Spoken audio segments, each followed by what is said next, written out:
श्री राम शरणम समस्त जगताम, समस्त जगत के, जगत माने ये पत्थर ईंटा नहीं, जगत माने सब, पत्थर ईंटा प्राणी जीव जंतु ब्रह्मा तक, ब्रह्मा से लेकर एक कीड़े पर्यंत जितनी सृष्टि है और सृष्टि में जो कुछ जड़ चेतन स्थिर जंगम है, सब जगत शब्द के द्वारा कहा जाता है। तो ये संपूर्ण सृष्टि संपूर्ण जगत किसके शरण में है और कौन सबका आश्रय है? तो कहते हैं वेदव्यास जी की श्री राम शरणम समस्त जगताम, समस्त जगत के शरण भगवान श्री राम है। शरण माने रक्षक, आश्रय।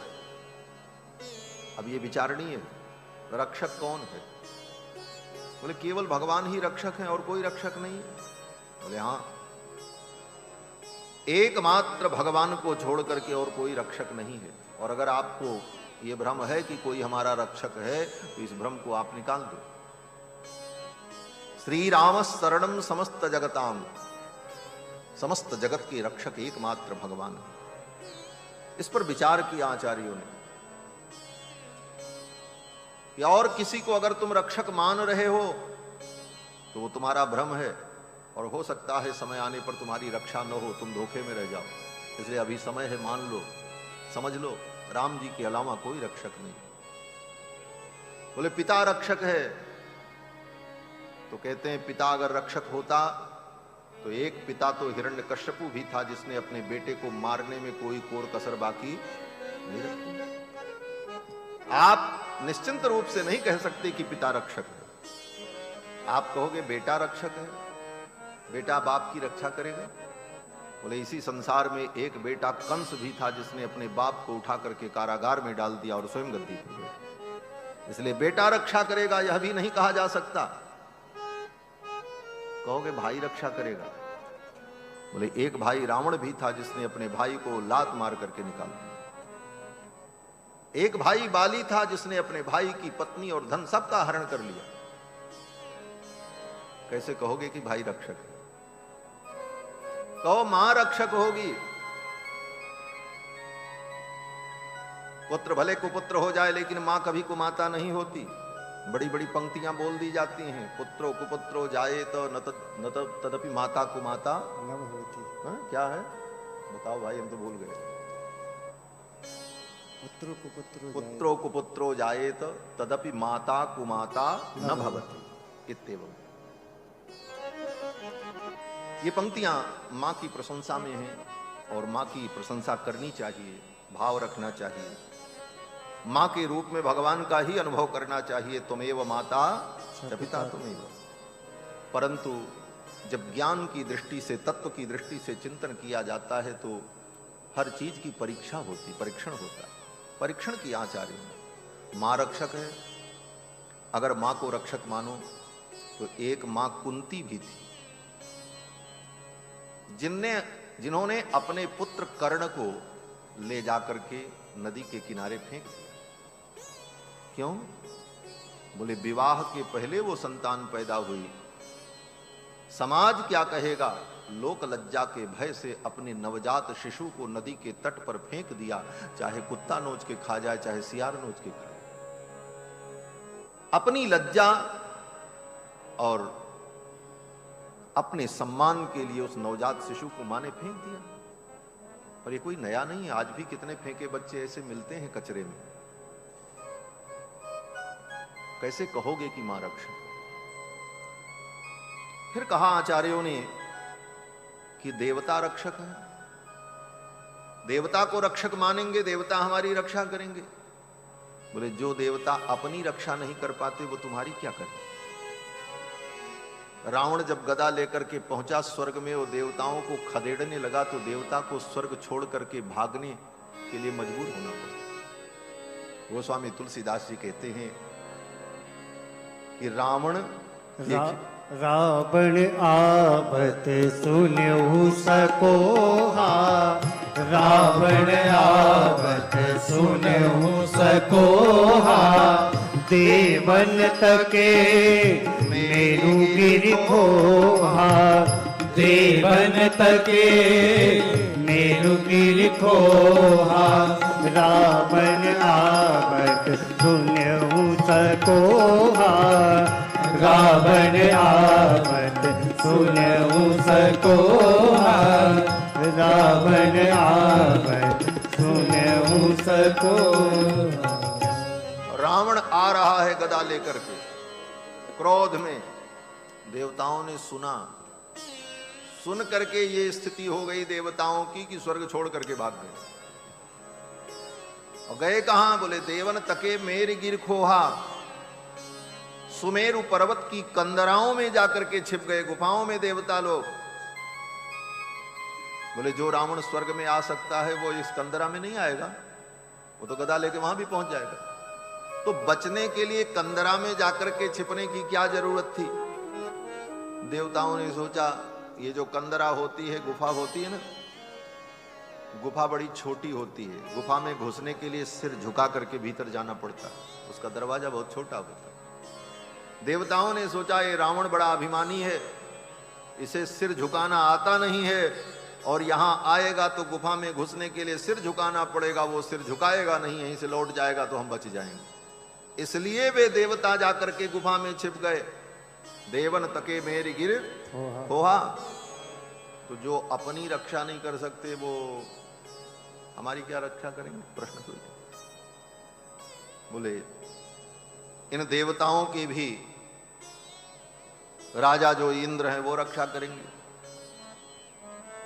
बोले जो इंद्र अपने स्वर्ग को नहीं बचा पाए, असुरों ने उनसे छीन लिया, वो तुमको क्या बचाएंगे? बोले ब्रह्मा जी बचा लेंगे। ब्रह्मा जी सबसे बड़े हैं, देवताओं के अधीश्वर हैं। तो आचार्यों ने कहा जो ब्रह्मा जी अपने वेद की रक्षा नहीं कर पाए, उनका चारों वेद छीन करके वो दैत्य लेके भाग गया। वेदापहार गुरुपातक दैत्य पीड़ा, वेद का अपहरण कर लिया हयग्रीव नाम के दैत्य ने। ब्रह्मा जी अपने वेद को नहीं बचा पाए। तब ब्रह्मा जी महाराज अत्यंत दुखी हुए, तो भगवान को प्रकट होना पड़ा, और भगवान ने हयग्रीव रूप धारण किया और जाकर के उस दैत्य का वध किया और चारों वेद ला करके ब्रह्मा को प्रदान किया। ब्रह्मा जी अपनी बनाई हुई पृथ्वी को नहीं संभाल पाए, पृथ्वी को हिरण्याक्ष दैत्य लेकर के रसातल में चला गया। ब्रह्मा जी को सृष्टि करनी है तो कहां सृष्टि करें, पृथ्वी जल में डूबी है, कोई उपाय नहीं। तब भगवान को ही प्रकट होना पड़ा, और भगवान ने वराह रूप धारण किया, और वराह रूप धारण करके जल के अंदर पहुंचे और जाकर के अपने थूथुन से पृथ्वी को उठाया। जब थूथुन से उठाया तो भगवान के मुख की जो सुगंधी है, भगवान के मुख की सुगंधी उस पृथ्वी में जब लगी तो भगवान के मुख की वो दिव्य गंध पृथ्वी में व्याप्त हो गई, इसीलिए पृथ्वी गंधवती हो गई। तत्र गंधवती पृथ्वी, पृथ्वी के अंदर गंध गुण है। ये जितनी गंध होती है ना, चाहे सुगंध हो चाहे दुर्गंध हो, ये सारी गंध आती कहां से? बोले गंध न वायु में होती है, न जल में होता है, न गंध अग्नि में है, न गंध आकाश में है। गंध केवल एक तत्व पृथ्वी तत्व में रहता है। जहां कोई भी सुगंध दुनिया में होगी, सुगंध दुर्गंध, वो पृथ्वी से ही पैदा होती, पृथ्वी का ही अंश है। लेकिन वो पृथ्वी में गंध आई कहां से? तो भगवान के मुख की जो गंध है, सब कुछ तो भगवान में ही है, भगवान से ही सब कुछ पैदा हुआ। तो भगवान ने जब पृथ्वी को अपने दाढ़ पर उठाया तो भगवान के श्वास से, उनके मुख से जो गंध निकली वो पृथ्वी में व्याप्त हो गई। तत्र गंधवती पृथ्वी, इसलिए पृथ्वी गंधवती हो गई। इसीलिए पृथ्वी में सर्वत्र गंध प्राप्त होता है। तो पृथ्वी की भी रक्षा करने वाले भगवान ब्रह्मा जी अपने वेद की भी रक्षा नहीं करते। बोले भगवान शंकर, बोले भगवान शंकर के ऊपर भी संकट आया तो भगवान ने ही बचाया। भगवान शंकर के ऊपर संकट क्या आया? बोले एक दैत्य था बृकासुर। बृकासुर ने तपस्या की, शंकर जी को प्रसन्न कर लिया। एक बात और भी बड़ी अद्भुत है, जितने दैत्य और असुर हैं ये सब भगवान की भक्ति में नहीं लगते हैं, सब ब्रह्मा जी और शंकर की भक्ति करते हैं। जितने दैत्य असुर हैं, कारण बोले भगवान जानबूझ करके इन दैत्यों की को ब्रह्मा जी के तरफ और शंकर जी की ओर प्रेरित कर देते, उधर जाओ, इधर मत आओ। क्यों? बोले भगवान की शरण में अगर आएंगे तो भगवान तो फिर अपने भक्तों का दोष नहीं देखते, तो कैसे भी हो, अगर मेरी शरण में आ गया तो कितना भी बड़ा बदमाश क्यों न हो, ठाकुर उसको दंड नहीं दे सकते, शरणागत वत्सल है। और भगवान सोचते हैं कहीं मेरी शरण में आ गया और उसके बाद भी इसने बदमाशी की तो मैं इसको दंड दे नहीं पाऊंगा, और मेरे भक्त को कोई दूसरा दंड दे नहीं सकता। आज तक पूरी रामायण गीता भागवत सब पढ़ लो, भगवान के किसी भक्त को किसी देवता ने मारा हो तो हमको बताना। जितनी कथा आपने सुनी होगी आज तक और आगे भी सुनेंगे, भगवान के किसी भक्त को इंद्र ने मारा हो, भगवान ब्रह्मा ने मारा हो, शंकर जी ने मारा हो, या किसी देवी ने मारा हो, या किसी शक्ति ने मारा हो, कहीं आपको प्रमाण नहीं मिले। और भगवान ने बोले जितने देवी देवता हैं उनके भक्तों ने अगर बदमाशी की तो भगवान ने सबको सीधा कर दिया, सबको दंड दिया। क्यों? बोले भगवान सर्वोपरि। ये देवता भी भगवान के द्वारा प्रेरित होकर, ये असुर भी भगवान के द्वारा प्रेरित होकर उधर चले जाते, क्योंकि भगवान जानते हैं मेरी शरण में आएंगे तो फिर मैं मजबूर हो जाऊंगा, इनको मार नहीं पाऊंगा और दूसरा कोई मार नहीं सकता, फिर तो दुनिया में ये अनर्थ करेंगे, इसलिए ये उधर जाएं।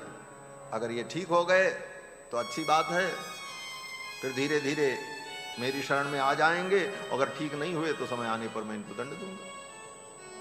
तो बृकासुर नाम का एक दैत्य, उसने भगवान शंकर की भक्ति की, भगवान शंकर आशुतोष प्रसन्न हो गए। आशुतोष का मतलब आशु माने शीघ्र, तोष माने तुष्ट होने वाला, तुरंत प्रसन्न हो गए। अब भोले बाबा तो ऐसे ही प्रसन्न हो जाते हैं, एक लोटा पानी चढ़ा दो उतने में प्रसन्न हो जाते, प्रसन्न हो गए। वे मांगो वरदान, तो उस बृकासुर ने कहा यही वरदान दो कि किसी के सिर पे हम हाथ रखें तो वो भस्म हो जाए। ऐसा उटपटांग वरदान मांगा, कोई अच्छी चीज नहीं मांगा। ये असुर मांगते भी हैं तो ऐसे ही बेतुकी बातें करके, वो बेतुका वरदान जिसका कोई प्रयोजन नहीं अपितु उसके कारण उपद्रव उत्पन्न हो जाता है। बृकासुर ने कहा हम किसी के सिर पे हाथ रखें तो भस्म हो जाए, तो भगवान शंकर ने कहा तथास्तु।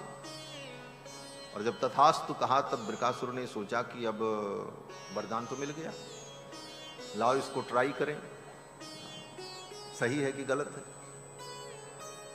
किसके ऊपर ट्राई करें। बोले तो भगवान शंकर बैठे थे, बोले इन्हीं के ऊपर करके देख लेते, जिससे वरदान पाया उसी को भस्म करने की। यही आसुरी वृत्ति है। आसुरी प्रकृति का प्राणी जो होता है, जिससे पाता है, जिससे उसे संरक्षण मिलता है, अंत में उसी का वो विनाश करता है। यही आसुरी वृत्ति है। भगवान शिव से वरदान प्राप्त करके उन्हीं को भस्म करने के लिए दौड़ा, और उसके मन में एक पाप और आ गया। दो काम हो जाएगा। दो काम कैसे हो जाएगा? बोले इनके सिर पे हाथ रखेंगे तो वरदान की सत्यता भी पता चल जाएगी, और अगर वरदान सत्य है, ये भस्म हो गए, तो इनकी पत्नी जो बची हैं गौरी, उनको मैं ले जाऊंगा। गौरी हरण लालसा, गौरी हरण की लालसा से उसने भगवान शिव के मस्तक पर हाथ रखने के लिए दौड़ा। अब भगवान शिव तो वरदान दे चुके थे, अब कोई रास्ता नहीं बचा था। अब तो एक ही रास्ता था, भागो, जो रास्ता दिखे उसी रास्ता पे भागो, और कोई रास्ता नहीं। अब भगवान शंकर को भागना पड़ा। अब भगवान शंकर भाग रहे हैं, वो बृकासुर दौड़ा रहा है। अब कोई उपाय नहीं, क्या करें? भगवान का स्मरण किया भगवान शंकर ने, हे सर्वेश्वर आप ही कोई उपाय करो। भगवान तुरंत प्रकट हो गए आगे रास्ते में, ब्रह्मचारी बन करके, ब्राह्मण बालक का रूप धारण करके ब्रह्मचारी बन करके भगवान प्रकट हो गए। भगवान शंकर दौड़ते हुए निकल गए, पीछे से बृकासुर आ रहा था। जब बृकासुर आया तो भगवान ने कहा सुनो सुनो, क्या बात है? बोले रुको भाई, कहां दौड़ रहे हो तुम, क्या बात है?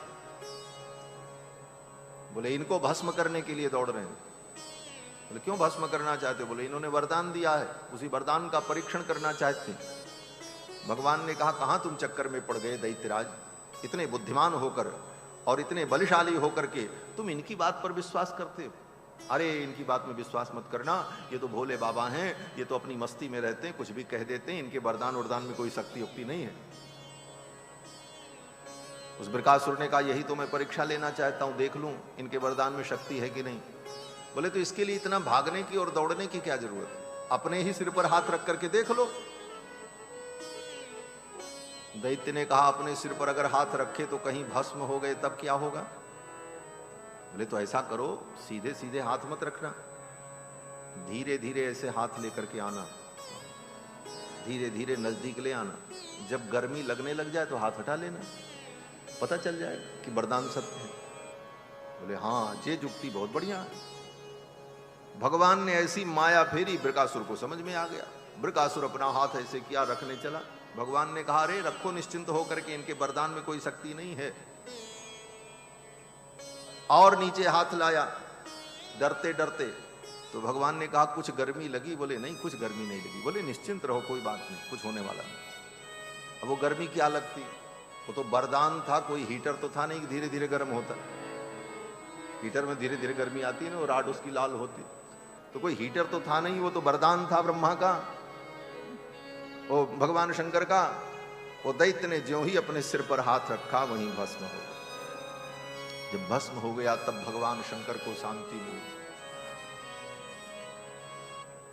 वेदापहार गुरुपातक दैत्य पीड़ा द्यापत विमोचन महिष्ट फल प्रदान, इन सबको आपत्ति और विपत्ति से बचाने वाले भगवान। तो समस्त प्राणियों के ब्रह्मा से लेकर कीट पर्यंत जितने प्राणी हैं सबके शरण कौन है? बोले भगवान। श्री राम शरणम समस्त जगताम। बात समझ में आ गई होगी। भगवान के अतिरिक्त दूसरा कोई रक्षक नहीं। रामम बिना का गति, और भगवान के बिना दूसरी कोई गति नहीं है। दूसरी जगह जाओगे तो दुर्गति होगी, गति तो भगवान के चरणों में मिलेगी। रामम बिना का गति। रामेण प्रतिहन्यते कलिमलम, और राम जी करते क्या हैं? बोले राम जी की शरण में अगर आप आ गए तो आपका जो कलिमल है, कलिमल माने कलि का दोष, कलयुग का दोष, अज्ञान, पाप, दुख, ये सब भगवान दूर कर देंगे। रामेण प्रतिहन्यते कलिमलम। इसके लिए क्या करना होगा? राम जी को कोई फीस देनी पड़ेगी, राम जी को कुछ देना पड़ेगा, तब राम जी ऐसा हमारे लिए करेंगे। तो कहते नहीं नहीं, राम जी बड़े उदार हैं। रामाय कार्यं नमः, केवल भगवान को तुम प्रणाम करो। ठाकुर बड़े दयालु हैं राम जी, प्रणाम करने मात्र से प्रसन्न हो जाते हैं। सकृत प्रणाम किए अपनाए, एक बार प्रणाम कर ले। और वाल्मीकि रामायण में तो जब विभीषण की शरणागति होती है तो भगवान कहते हैं, विभीषण जी आए आकाश मार्ग से, वानरों ने उनको रोक दिया, राम जी के पास जाने नहीं दिया। तो विभीषण जी ने कहा जाकर के प्रभु से कह दो, रावण का छोटा भाई विभीषण शरण में आया है। रावणो नाम दुर्वृत्तो राक्षसो राक्षसेश्वरः, तस्याहम अनुजो भ्राता विभीषण इति श्रुतः। रावण का छोटा भाई मैं विभीषण हूं और प्रभु की शरण में आया हूं। क्यों आए हो? और किसी की शरण में चले जाते। तो विभीषण ने कहा कि सर्वलोक शरण्याय राघवाय महात्मनि, जो समस्त प्राणियों के शरण हैं उनकी शरण में मैं आया हूं। यहां पर जो बात अभी कही, श्री राम शरणम समस्त जगताम, विभीषण के चरित्र में भी उसका प्रमाण। विभीषण जी कहते हैं कि मैं राम जी की शरण में इसलिए आया हूं कि यही एकमात्र रक्षक हैं, सर्वलोक शरण्य हैं। सर्वलोक शरण्याय राघवाय महात्मने निवेदयत माम क्षिप्रम विभीषणम उपस्थितम। जल्दी से जाकर के राम जी से कह दो विभीषण उनकी शरण में आया है, शरण में स्वीकार कर दो। क्षिप्रम का मतलब शीघ्र, अर्थात जितना जल्दी हो सके भगवान की शरण ग्रहण कर लो। ये प्राणियों के लिए उपदेश है, कल पे मत छोड़ो। लोग कहते महाराज अभी तो थोड़ा सब काम ठीक कर ले, फिर दीक्षा ले लेंगे, मंत्र ले लेंगे, भजन करेंगे। तो कब करेंगे? बोले बाद में, बुढ़ापे में रिटायर हो जाएंगे तब करेंगे। बोले इस चक्कर में कहीं दुनिया से ही रिटायर हो गए तो तुम्हारी सारी योजना धरी रह जाएगी। इसलिए विभीषण जी कहते क्षिप्रम, जल्दी से राम जी से कहो, एक क्षण का विलंब भी विभीषण को सहन नहीं हो रहा है। कितने जल्दी मैं ठाकुर जी की चरणों में पहुंच जाऊं। भगवान की शरण में जाने में विलंब नहीं करना चाहिए, जितना जल्दी हो सके, क्योंकि जीवन अनित्य है। गोस्वामी तुलसीदास जी कहते हैं कि भगवान की शरण में जाने के लिए मुहूर्त देखने की भी जरूरत नहीं। और काम के लिए तो मुहूर्त होता है, यज्ञ करना है, ब्याह करना है, गृह प्रवेश करना है तो पंडित जी मुहूर्त बताएंगे तब होगा। लेकिन भगवान की शरण में जाने के लिए गोस्वामी तुलसीदास जी कहते हैं राम की शरण जाय साहित सुदिन न हेरिए। भगवान की शरण में जाने के लिए साहित और सुदिन देखने की जरूरत नहीं है। जिस दिन तुम भगवान की शरण में जाने के लिए तैयार हो गए रात के 12 बजे भी, तो वही तुम्हारे लिए सुंदर मुहूर्त होगा। और पंडित जी रोज पूजा में कहते भी हैं, क्या कहते हैं? बोले तदेव लग्नम सुदिनम तदेव तारा बलम चंद्र बलम तदेव विद्या बलम दैव बलम तदेव लक्ष्मीपते तेंघ्र युगम स्मरामि। जिस समय भगवान के चरणारविंद का हम स्मरण करें, उनके शरण में जाएं, वही सुंदर दिन है, वही सुंदर लग्न है, वही सुंदर मुहूर्त है। तो भगवान की शरण में जाने के लिए किसी मुहूर्त की आवश्यकता नहीं, जितना जल्दी हो सके। विभीषण ने कहा जल्दी से मुझे भगवान की शरण में पहुंचा दो। तो भगवान इतने दयालु हैं, भगवान की शरण में कोई भी जीव आए, बस उसे केवल इतना करना है कि भगवान को प्रणाम कर, और एक बार प्रणाम कर ले बस। जब विभीषण आए, सुग्रीव ने आकर के बताया वो रावण का भाई आया है, क्या करें, भीतर आने दें कि भगा दें? राम जी ने कहा अरे ले आओ, ले आओ, जल्दी ले आओ। अरे भाई रावण का भाई है, शत्रु का भाई है, और अकेले नहीं आया है, 4 लोगों को साथ में लेकर के आया है। चतुर्भिस्सह राक्षसई, 4 राक्षस साथ में थे। खाली हाथ नहीं आया है, गदा लेकर के आया है, उत्पपात गदा पाणी, और रात्रि के 12 बजे आया है। संदेह होता है विरोधी का भाई है, और कभी हमसे मिला भी नहीं है, उसके स्वभाव का ज्ञान भी नहीं, और अकेले नहीं है, 4 हैं, शस्त्र लिए हुए हैं, और रात्रि का समय है, असुर मायावी होते हैं। अगर हमारे दल में प्रवेश करके उसने कोई अनर्थ कर दिया तो बात बिगड़ जाएगी। सुग्रीव की सलाह बहुत अच्छी थी, राजनीतिक दृष्टि से सुग्रीव की सलाह ठीक थी, लेकिन राम जी तो शरणागत वत्सल है। राम जी ने कहा नहीं नहीं, कुछ भी हो ले आओ, चिंता मत करो। अरे बोले इतने राक्षस हैं, राक्षस कोई अनिष्ट कर देंगे। तो भगवान को कहना पड़ा। भगवान ने कहा सुग्रीव सुनो, इन बड़े बड़े असुरों से हमने जो विरोध लिया है, ये तुम्हारे बंदरों के भरोसे नहीं लिया है। ये तुम्हारे बंदर हमारा सहयोग करेंगे, ये तो मेरी लीला है।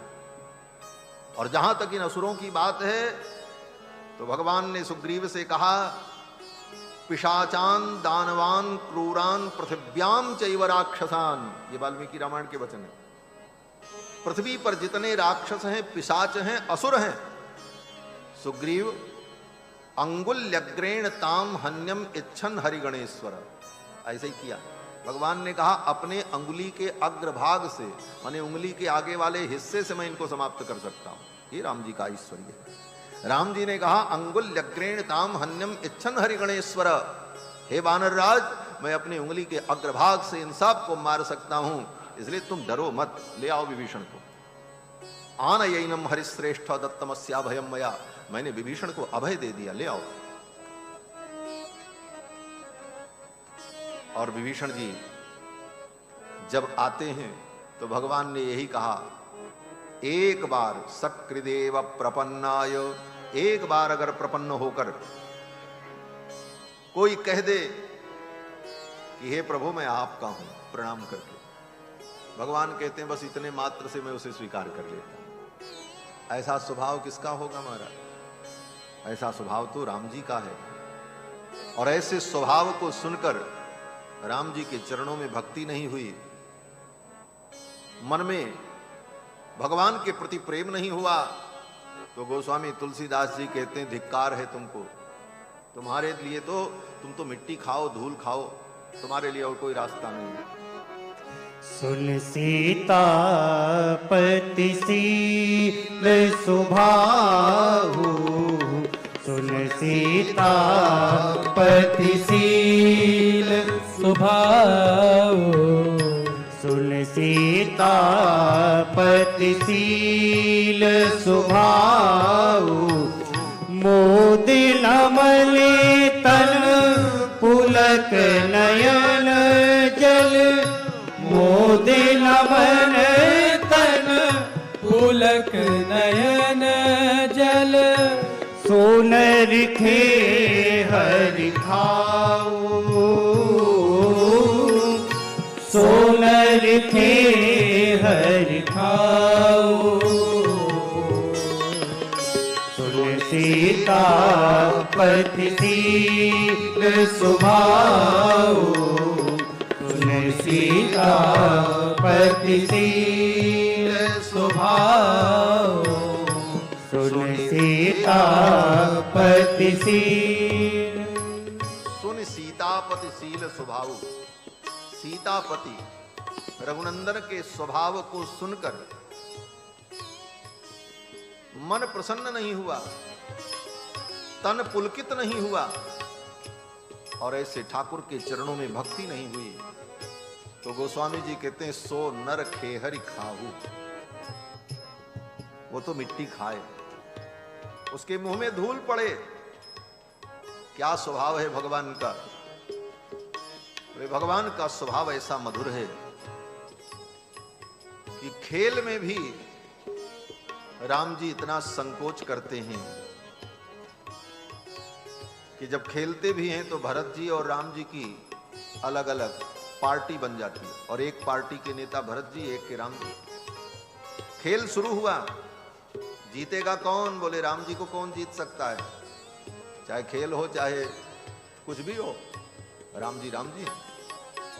लेकिन राम जी सोचते हैं अगर मैं जीत जाऊंगा तो भरत के मन में संकोच होगा, और भरत के दल के जो सखा हैं वो भी मेरे ही सखा हैं, उनको लगेगा मेरी पार्टी हार गई, उनको प्रसन्नता नहीं होगी, उनकी प्रसन्नता चली जाएगी, इसलिए मेरे भक्त प्रसन्न रहें, मैं हार जाऊं कोई बात नहीं। और जानबूझ करके भगवान खेल में हार जाते हैं, ये स्वभाव भगवान का। खेलत संग अनुज बालक नित, खेलत संग अनुज बालक नित, जोगवत अनट अपाऊ, जोगवत अनट अपाऊ, जीत हारी चुच कारे दुलारत, जीत हारी चुच कार्य दुलारत, देत दिवावत दाऊ, देत दिवावत दाऊ, सुन सीतापति शील सुभाहु, सुन सीतापति शील सुभाहु, सुन सीतापति शील। ये भगवान का स्वभाव है। अब पूरा पद नहीं गाएंगे, कई अंतरे हैं इसके और अलग अलग उदाहरण भी हैं। ऐसे भगवान को प्रणाम कर लो, इतने से ठाकुर प्रसन्न हो जाते हैं। रामाय कार्यं नमः, राम जी को प्रणाम कर लो बस। अगर राम जी को प्रणाम किया, उनके चरणों में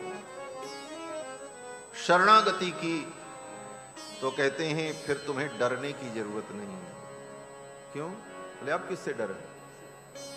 तो एक कहानी है, एक बड़ी सुंदर पंक्ति है ना कि सैया भय कोतवाल अब डर काहे का। भगवान जिसके स्वामी हो जाए उसको क्या डर। रामात त्रस्यति काल भीम भुजगो, ये भयंकर काल जिससे सारा संसार डरता है, ब्रह्मा भी काल से डरते, वो काल भी अगर किसी से डरता है तो किससे डरता है, बोले राम जी से डरता है। रामात त्रस्यति काल भीम भुजगो।